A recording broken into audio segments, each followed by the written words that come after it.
നമസ്കാരം. മറ്റൊരു വീഡിയോയിലേക്ക് എല്ലാ മാന്യ പ്രേക്ഷകർക്കും സ്വാഗതം. ഇന്നത്തെ ദിവസം ജയപരാജയങ്ങളുടെ ദിവസമായിരുന്നു. ചിലർ കരയുമ്പോൾ ചിലർ ചിരിക്കുന്നു, ചിലർ കണക്ക് കൂട്ടുന്നു, ചിലർ പരാജയമുണ്ടായതിന്റെ കാരണങ്ങൾ ഞങ്ങൾ പരിശോധിച്ച് ഉചിതമായ തീരുമാനമെടുക്കുമെന്ന് പറയുന്നു. മറ്റു ചിലർ ജയിച്ചതിൽ ആഹ്ലാദിക്കുകയും ഇത് തന്റെ കഴിവ് കൊണ്ട് ജയിച്ചതാണെന്ന് പറയുകയും അതല്ല ഇത് എന്റെ കഴിവ് കൊണ്ട് ജയിച്ചതാണെന്നൊക്കെയും പറയുന്നു. എന്താണെങ്കിലും ജയം ജയമാണ്, തോൽവി തോൽവിയാണ്. 10 വർഷം കേരളം ഭരിച്ച LDF അഥവാ CPM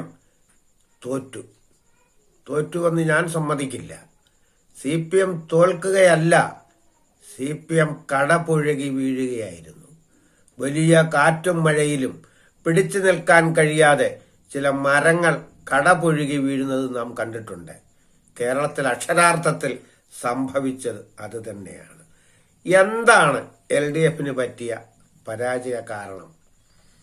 ഒറ്റ വാക്കിൽ പറഞ്ഞാൽ നേതൃത്വത്തിന്റെ പിടിപ്പുകേട്. കമ്മ്യൂണിസ്റ്റ് ഗവൺമെന്റ് വിപ്ലവത്തിലൂടെ അധികാരം പിടിച്ചെടുത്തവരല്ല. ലോകത്തിൽ ആദ്യമായി ബാലറ്റ് പേപ്പറിലൂടെ അധികാരം പിടിച്ച പാർട്ടിയാണ് കേരളത്തിലെ കമ്മ്യൂണിസ്റ്റ് പാർട്ടി.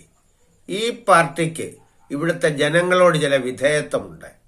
വിപ്ലവത്തിലൂടെ അധികാരം പിടിച്ചെടുത്ത കമ്മ്യൂണിസ്റ്റ് പാർട്ടിയാണെങ്കിൽ അവർക്ക് ഇവിടുത്തെ ജനങ്ങളോട് യാതൊരു വിധേയത്വവുമില്ല. കാരണം അവർ തോക്കിൻകുഴലിലൂടെയോ വാരിക്കുന്തത്തിലൂടെയോ അല്ലെങ്കിൽ കൊലയ്ക്ക് കൊലയോ വെട്ടിന് വെട്ടോ നടത്തി പ്രതിയോഗിയെ കീഴ്പ്പെടുത്തി അധികാരത്തിൽ വരുന്നവരാണ് വിപ്ലവത്തിലൂടെ അധികാരത്തിൽ വരുന്നത്. റഷ്യയിലെ കമ്മ്യൂണിസ്റ്റ് പാർട്ടി അങ്ങനെ വന്നതാണ്. എന്നാൽ കേരളത്തിലെ പാർട്ടി അങ്ങനെ അധികാരത്തിൽ വന്നവരല്ല. അവരിവിടുത്തെ ജനങ്ങളോട് അവർക്ക് വിധേയത്വമുണ്ട്. ഇവിടുത്തെ ഹിന്ദുക്കളോടും ഇവിടുത്തെ മുസ്ലിങ്ങളോടും ഇവിടുത്തെ ക്രിസ്ത്യാനികളോടും ഇവിടുത്തെ പട്ടികജാതിക്കാരോടും ആദിവാസികളോടും പള്ളികളുടെ മെത്രാന്മാരോടും അമ്പലത്തിലെ പൂജാരിമാരോടും പിന്നോക്ക സമുദായത്തിൽപ്പെട്ടവരുടെ നേതാക്കന്മാരോടും ഒക്കെ ഇവർക്ക് വിധേയത്വം വേണം. കാരണം അവർ ബാലറ്റ് പേപ്പറിൽ വോട്ട് കുത്തിയെങ്കിൽ മാത്രമേ നിങ്ങൾ അധികാരത്തിൽ വരികയുള്ളൂ. നിങ്ങൾ എന്താണ് കരുതിയത്? CPMന്റെ നേതാക്കന്മാരെ, നിങ്ങളത്രയും ധാർഷ്ട്യമുള്ള നേതാക്കന്മാരെ ലോകത്തിൽ ആരെങ്കിലും കണ്ടിട്ടുണ്ടോ? നിങ്ങൾ എന്താണ് ഇവിടെ കാണിച്ചുകൊണ്ടിരുന്നത്? ഇവിടുത്തെ മുഖ്യമന്ത്രി ജനങ്ങളോട് എങ്ങനെയാണ് പെരുമാറിയത്? സാധാരണ ഇവിടെ ആരും മുഖ്യമന്ത്രിയെ കുറ്റം പറയാറില്ല, എല്ലാവർക്കും പേടിയാണ്. മുഖ്യമന്ത്രി എങ്ങനെയാണ് ജനങ്ങളോട് പെരുമാറിയത്?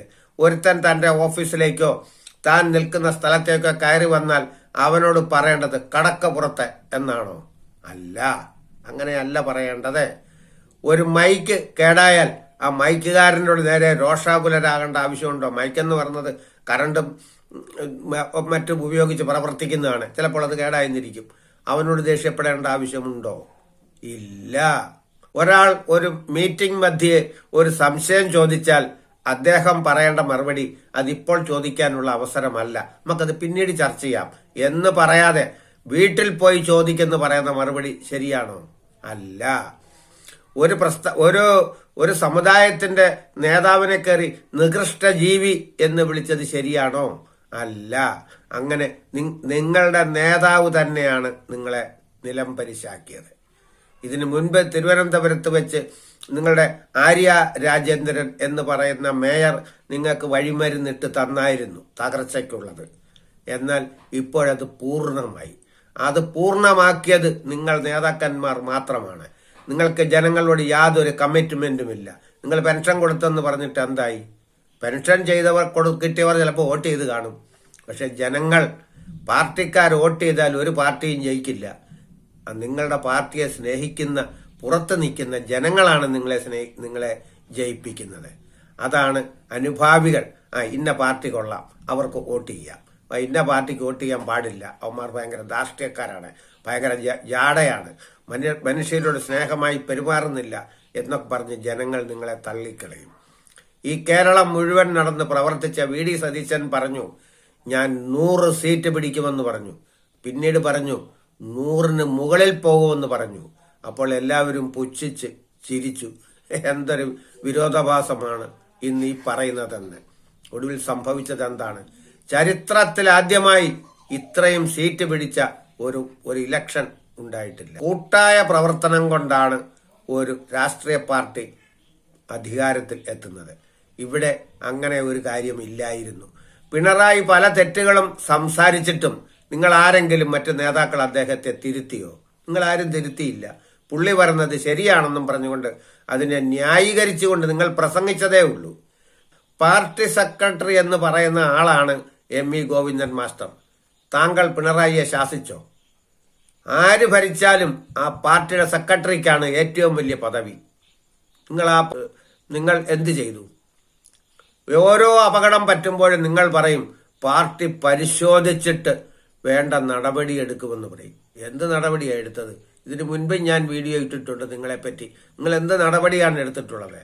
ഞാൻ ഒരിക്കൽ ഒരു വീഡിയോയിൽ പറഞ്ഞിരുന്നു, LDF തോറ്റാൽ അതിന്റെ മുഖ്യ കാരണം ശബരിമലയിലെ സ്വർണക്കൊള്ളയെ നിങ്ങൾക്ക് പ്രതിരോധിക്കാൻ പറ്റിയിട്ടില്ല എന്ന് തന്നെയാണ് അതിന്റെ അർത്ഥമെന്ന്.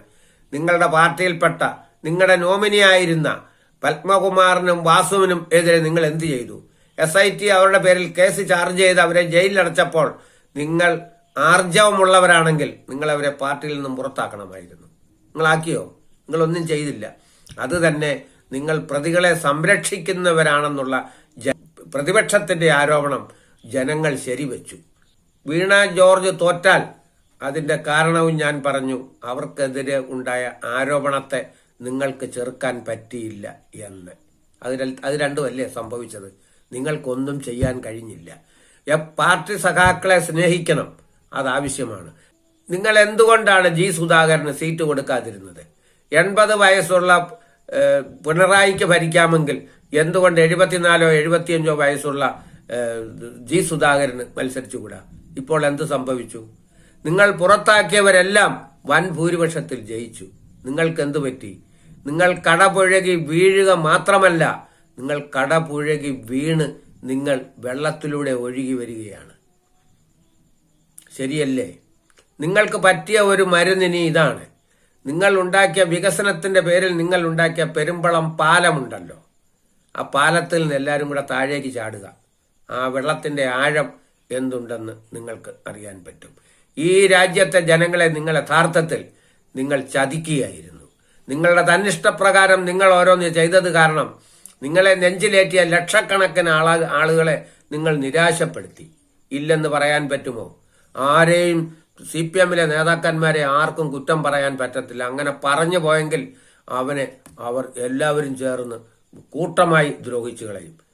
നിങ്ങൾ എന്താണ് ചെയ്തതെന്ന് അണികൾക്കും ഇപ്പോൾ മനസ്സിലായല്ലോ. ഇനിയെങ്കിലും നിങ്ങളുടെ തെറ്റുകൾ തിരുത്തി പൊതുജനങ്ങളോട് സ്നേഹത്തോടും ബഹുമാനത്തോടും കൂടി ഇടപെട്ട് നിങ്ങളുടെ അടുത്ത സീറ്റെങ്കിലും ഉറപ്പിക്കുവാൻ നോക്കുക. ഇനിയും 5 വർഷം കഴിഞ്ഞ് ഇലക്ഷൻ വരും. അപ്പോഴെങ്കിലും നിങ്ങൾക്ക് പിടിച്ചു നിൽക്കണമെങ്കിൽ സൗമ്യനും സ്നേഹസമ്പന്നനും വിവരമുള്ള നേതാക്കളെ വെച്ചുകൊണ്ട് നിങ്ങൾ തുടങ്ങണം. അതല്ല എങ്കിൽ നിങ്ങൾക്ക് ഇങ്ങനെ വീണ്ടും സംഭവിക്കും. എന്നോട് ഒരുപാട് പേർക്ക് ഇത് കേൾക്കുമ്പോൾ ദേഷ്യം തോന്നും. ഒരുപാട് പേർ എന്നെ ചീത്ത നേരിട്ട് വിളിച്ചെന്നിരിക്കും. ഒരുപാട് പേര് കമന്റിലൂടെയും ചീത്ത പറഞ്ഞെന്നിരിക്കും. ഞാൻ പറഞ്ഞത് ശരിയാണെങ്കിൽ നിങ്ങൾ ലൈക്ക് ചെയ്യണം. അല്ല എങ്കിൽ നിങ്ങൾ ഇഷ്ടം പോലെ എന്നെ തെറി പറഞ്ഞുകൊണ്ട് കമന്റ് ഇട്ടുകൊള്ളൂ. എനിക്കൊരു പ്രശ്നവുമില്ല. ഞാൻ പറഞ്ഞത് എന്റെ അഭിപ്രായമാണ്, പാർട്ടിയുടെ അഭിപ്രായമല്ല. എന്റെ വ്യക്തിപരമായ അഭിപ്രായമാണ്. മറ്റൊരു വീഡിയോയുമായി ഞാൻ വീണ്ടും വരുന്നത് വരെ നമസ്കാരം.